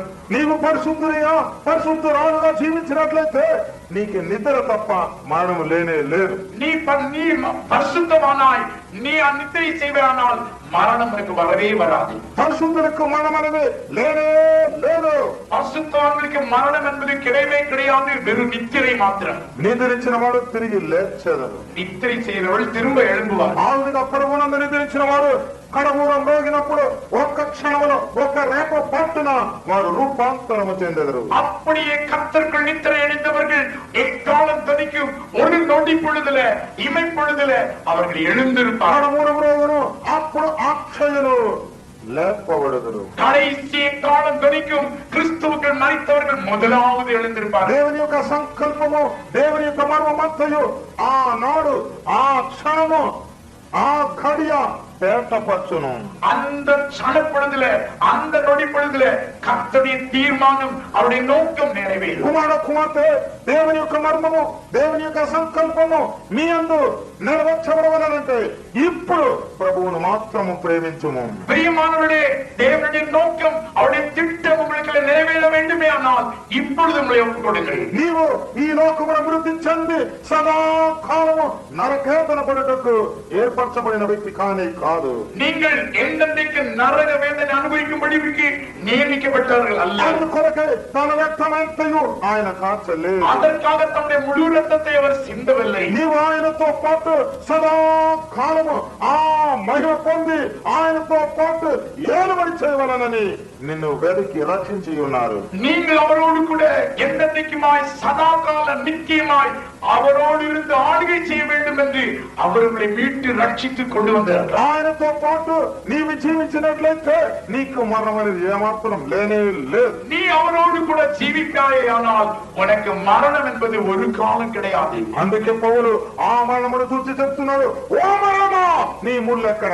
ஆனபடினால் தான் பரிசுத்த பவுல் அந்த மரணத்தை பார்த்து, ஓ மரணமே உன் கூர் எங்கே? ఓ మరణమా నీ విజయం ఎక్కడ? ஓ மரணமே உன் ஜெயம் எங்கே? సోదరా సోదరి, నీవు లోకమును ప్రేమించుచున్నంత కాలం వరకు ఈ విధంగా నీవు చెప్పలేవు. நீ உலகத்தில் நேசிக்கும் காலம் வரைக்கும் பிரியமான பிள்ளையே நீ விதமாய் சொல்ல முடியாது. నీవు సరైనటువంటి జయ జీవితము అనగా లోకమును ఎదిరించే జీవితము చేసినట్లయితే ఈ మాటను నువ్వు పలుకెదవు.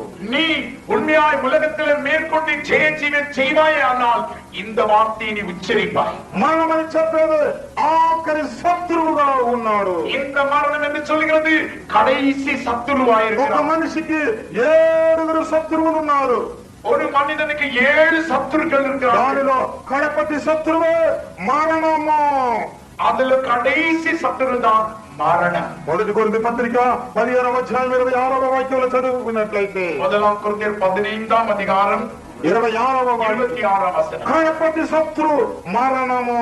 கடைசி சத்துரு மரணம். నీవేమి చేయలేవు. நீங்கள் ஒன்றும் செய்ய முடியாது. దేవునికి స్తోత్రం. கர்த்தருக்கு ஸ்தோத்திரம். అందుకే పరిశుద్ధులు 6వ పాటలో ఒక మంచి పాట పాడి ఉన్నారు. அதற்காக பரிசுத்தவான்கள் தமிழ்ல ஒரு நல்ல பாட்டு பாடி இருக்கிறார். ఏం పాడి ఉన్నారు తెలుసా? என்ன பாடி இருக்காரு? మరణమే నినయామే రమదే బంధన సందేహమే మరణమే నినయామే రమదే బంధన సందేహమే మరణమయమే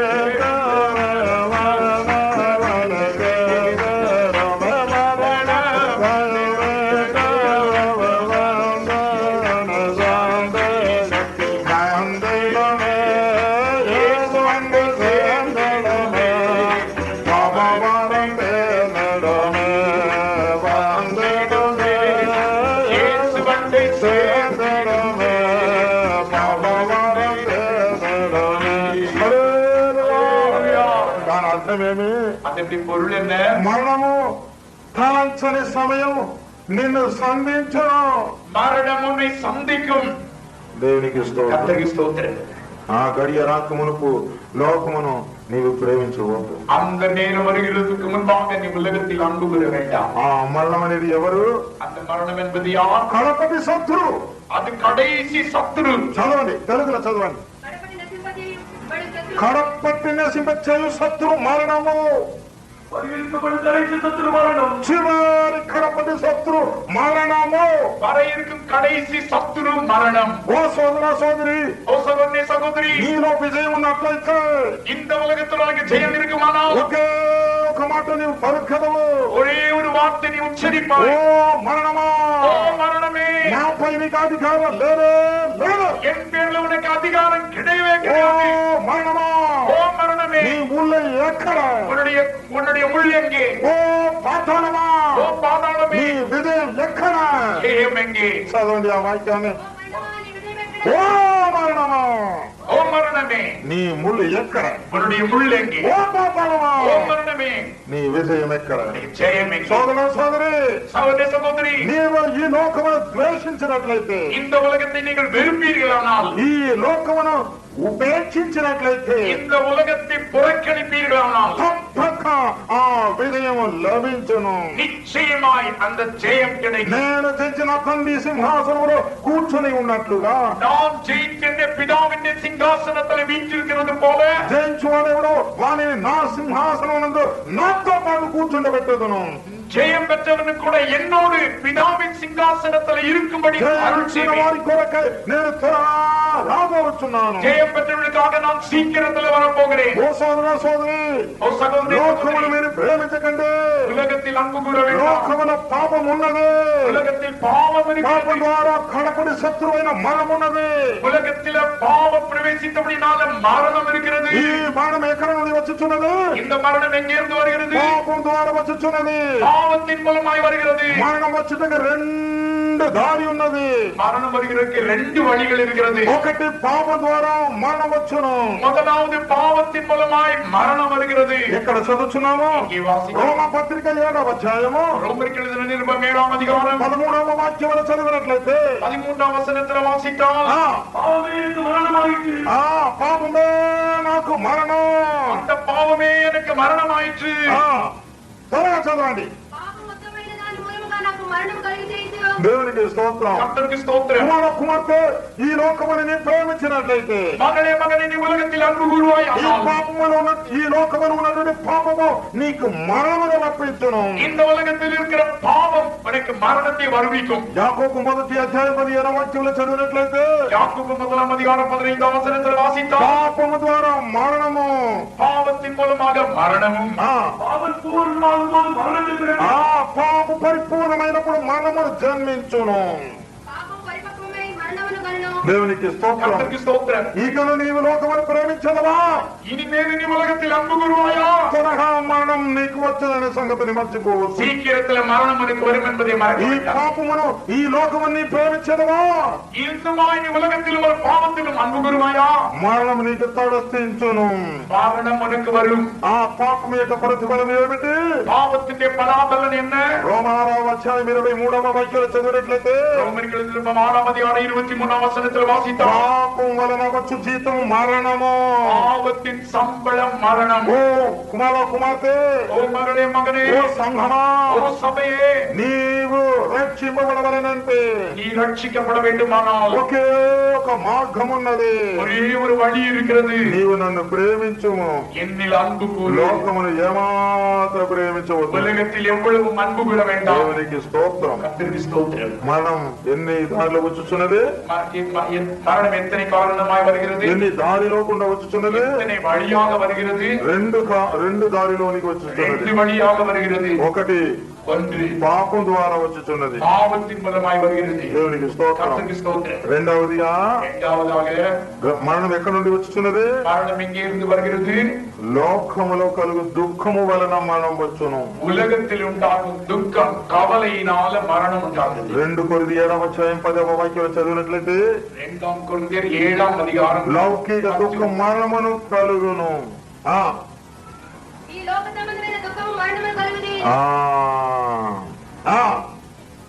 பாசிங்க எங்க தெரியல யாருக்கு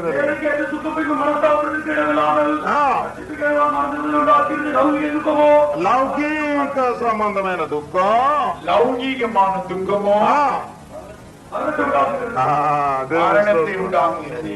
లౌకిక దుఃఖం అనే అర్థం ఏమి తెలుసా? లౌకిక దుఃఖం என்றால் பொருள் என்ன தெரியுமா? నాకు డబ్బులు లేవు, எனக்கு பணம் இல்லை, నాకు సరైన బట్టలు లేవు, எனக்கு சரியான వస్త్రం, నాకు ఇల్లు నివాసములు లేవు, எனக்கு వీడు వాసల్ నివాసం இல்லை, ఎవరు నన్ను కనపరచట్లేదు, யாரும் என்னை கனம் பண்ணுகிறது இல்லை. దేవునికి స్తోత్రం. கர்த்தருக்கு ஸ்தோத்திரம். నాకు సరైనటువంటి అంద సౌందర్యాలు లేదు, என் சரீர பிரகாரமான அழகு எனக்கு தகுதி இல்லை. దేవునికి స్తోత్రం. கர்த்தருக்கு ஸ்தோத்திரம். నేను అందరికి నిందాస్పదంగానే ఉన్నాను, எல்லாருக்கும் நான் வசைச்சொல்லாவே இருக்கிறேன், నేను సరైనటువంటి చదువు సంచయం లేకుండా ఉన్నాను, சரியான படிப்பு இல்லாமல் இருக்கிறேன், సరైనటువంటి జ్ఞానం లేకుండా ఉన్నాను. சரியான புத்தி ஞானம் இல்லாமல் இருக்கிறேன். దేవునికి స్తోత్రం. கர்த்தருக்கு ஸ்தோத்திரம். ఇటువంటి కార్యములను తలంచి దుఃఖపడి వారు ఒకసారి జ్ఞాపకం చేయండి. இப்பேற்பட்ட காரியங்களை யோசித்து துக்கப்படுவர்கள் நினைத்துக் கொள்ளுங்கள். నాకు అది లేదు, ఇది లేదు, ఇది లేదు, అది లేదు, ఇది లేదు, అది లేదు తలంచి దుఃఖించి ఏడ్చి వారు ఒకసారి ఆ వాక్యాన్ని తలెత్తి చూడండి. இது இல்லை, அது இல்லை, அது இல்லை, இது இல்லை என்று சொல்லிக்கொண்டு கவலைப்படுவர்கள் ஒருமுறை யோசித்து பாருங்கள். తిరిగి చదవండి. திரும்ப வாசி. లౌకిక దుఃఖము మరణమును కలుగజేయును. లౌకిక దుఃఖము మరణத்தை வருவிக்கும். కుమార కుమార్తె, ఈ లోకముని ప్రేమించినట్లయితే, இந்த உலகத்தில் அன்பு கூறுவீர்களேயானால் పాపము తప్పక మీ యందు కలుగును. பாவம் உங்களுக்கு தவறாமல் வரும். పాపము ద్వారా లౌకిక దుఃఖములు మీలో వచ్చును. பாவத்தின் மூலமாக லௌகிக துக்கம் ఈ வரும். 2 కార్యములు మీలో వచ్చిన మరణం. இந்த 2 காரியத்தினால் உங்களுக்கு வருகிறது மரணம். దేవునికి స్తోత్రం. கர்த்தருக்கு ஸ்தோத்திரம். ఈ ఉదయకాల సమయం ఒకే ఒక మాట చెప్పండి. இந்த காலவேளையில் ஒரே ஒரு வார்த்தை ఓ சொல்லுங்கள். లోకమా, ஓ உலகமே, నీవు నాకు అక్కర్లేదని చెప్పండి. நீ எனக்கு தேவையில்லை என்று சொல்லுங்கள். ఓ లోకమా, ஓ உலகமே, నీకు ఒక వందనమని చెప్పండి. உனக்கு ஒரு வணக்கம் என்று சொல்லுங்கள். ఓ లోకములో ఉన్న సంతోషమలారా, ஓ உலகத்தில் உள்ள சந்தோஷமே, నీవు నాకు అక్కర్లేదని చెప్పండి. நீ எனக்கு தேவையில்லை என்று ఈ சொல்லுங்கள். లోక త్వరగా గతించిపోవచ్చున్నది. இந்த உலகம் சீக்கிரத்துல கடந்து போகிறது. ఈ లోకమంతా కాలిపోవచ్చున్నది. இந்த உலகெல்லாம் எரிந்து அழிய போகிறது. దేవునికి స్తోత్రం. నాశన కాలనుడి ఒక దేశాన్ని నేను ప్రేమించిన కొరకే, அழிவில்லாத தேசத்துக்குள்ள நாம் சேரும்படிக்கு కొద్దిగా ముందుగా జరిగినట్టు చూద్దాం. కొద్దిగా ఒక్క నిమిషం. கொஞ்சம் முன்னால நெருங்கி வாருங்கள், பின்னால இருக்கிறவர்களுக்கு இடம் கொடுங்கள்.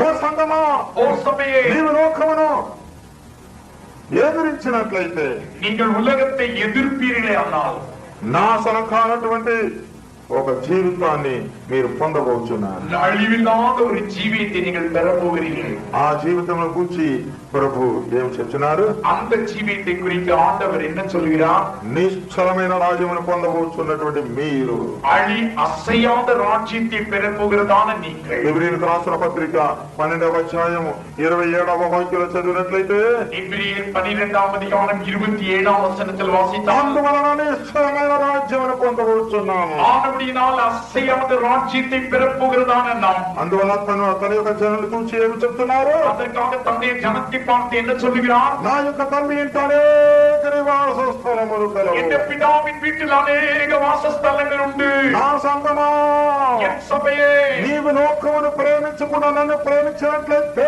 நீ உலகத்தில் அன்பு கூறாமல் என்னில் மாத்திரம் அன்பு கூறுவாயானால், నీ కొరకు నేను ఒక స్థలమును సిద్ధపరచుచున్నాను. உனக்காக ஒரு இடத்தை ஆயத்தம் பண்ணுகிறேன். నేను స్థలములో నీవు కూడా ఉన్న నిమిత్తమే, நான் இருக்கும் இடத்துல நீயும் இருக்கும்படிக்கு ఇదే విశాఖపట్నం నగరానికి వచ్చేదను. நான் சீக்கிரத்தில் இந்த உலகத்தில் வரப்போகிறேன். ఇదే విశాఖపట్నానికి వచ్చేదను. இதே விசாகப்பட்டினத்துக்கு நான் வருவேன். నీవు లోకమును ప్రేమించకుండా నన్ను మాత్రం ప్రేమించి జీవించినట్లయితే, நீ உலகத்தில் அன்பு கூறாமல் என்னில மாத்திரம் அன்பு கூர்ந்து ஜீவிப்பாయేயானால், విశాఖపట్నమును ప్రేమించకుండా నన్ను మాత్రం ప్రేమించి జీవించినట్లయితే, இந்த விசாகப்பட்டினத்தில் அன்பு கூறாமல் என்னில் மாத்திரம் அன்பு கூர்ந்து ஜீவிப்பாயானால், నేనుండు స్థలములో నీవు కూడా ఉండవలనని నేను తిరిగి వచ్చి తీసుకొని పోగుదును.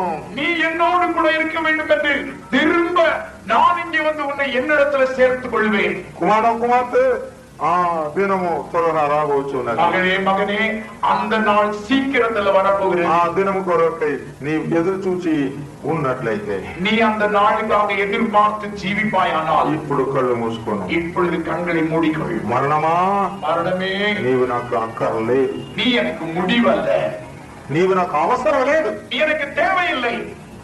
ఓ పాపమా, ஓ பாவமே, నీవు నాకు అవసరం లేదు. நீ எனக்கு தேவையில்லை.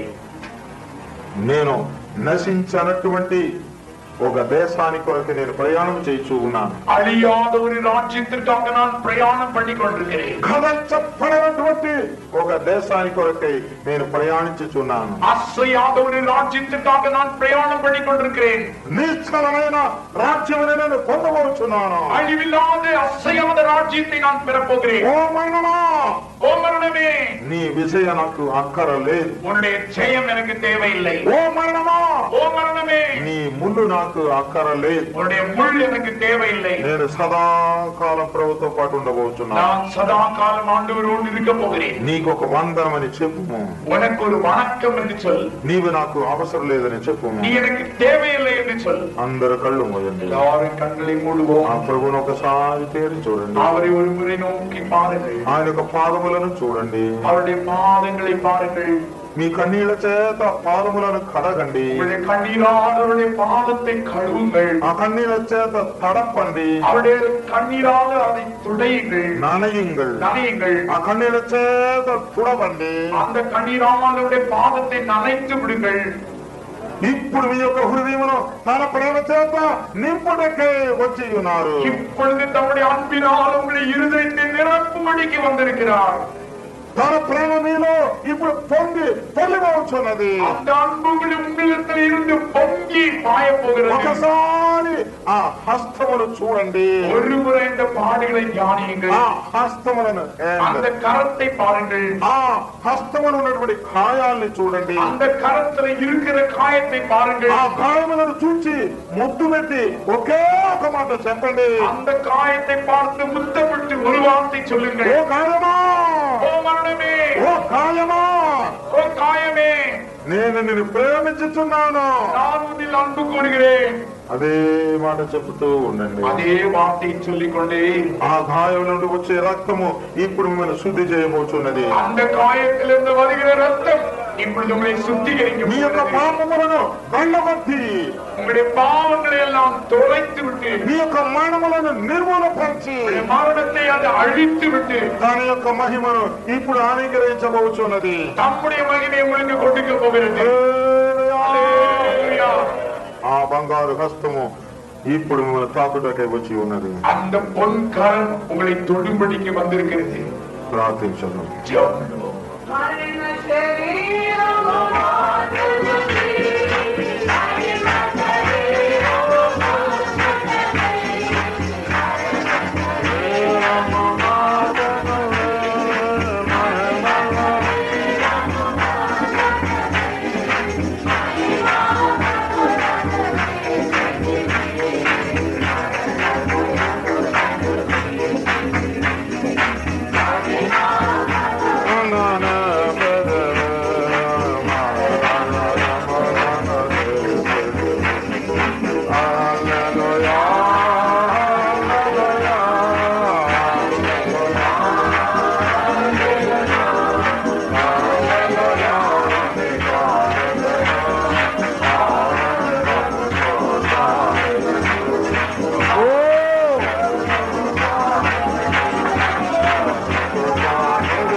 ప్రార్థించదు.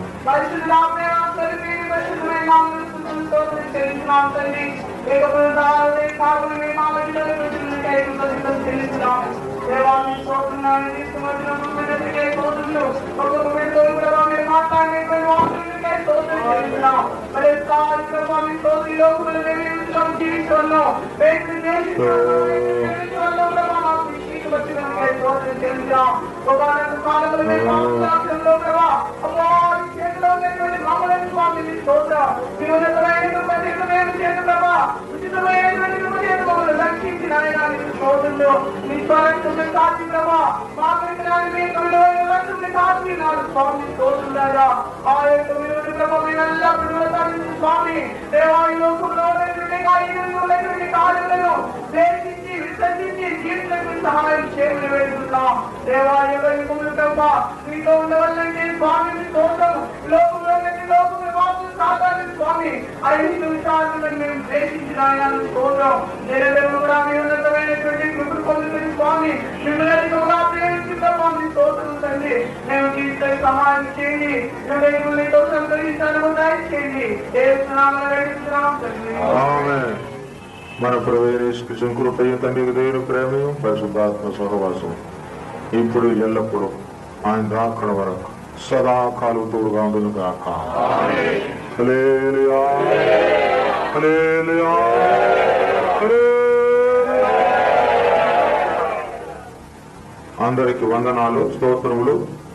ఒక నిమిషం ఆలకించండి. మీరు లోకమును వదిలిపెట్టి ఉన్నట్లయితే ఈ లోక కార్యములను మీరు ద్వేషించుటకు ఒక మార్గం.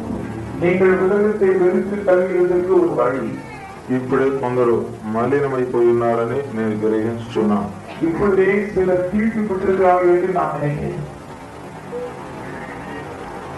ఇప్పుడు ప్రపంచంలో యుద్ధ సిద్ధపాట్లు జరుగుతూ ఉన్నది. ఆ సంగతి మీకు తెలుసు.